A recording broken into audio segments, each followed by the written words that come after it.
ये वाली 2012 की बोलेरो कैंपर है, जिस बोलेरो कैंपर को हमने ZX में कन्वर्ट किया हुआ है।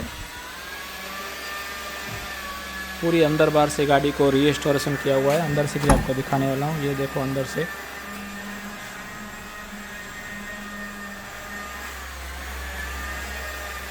और अंदर हमने बोलेरो पिकअप मतलब कि 1.7 जो गाड़ी आती है ना, उसका हमने डैशबोर्ड फिटिंग किया हुआ है।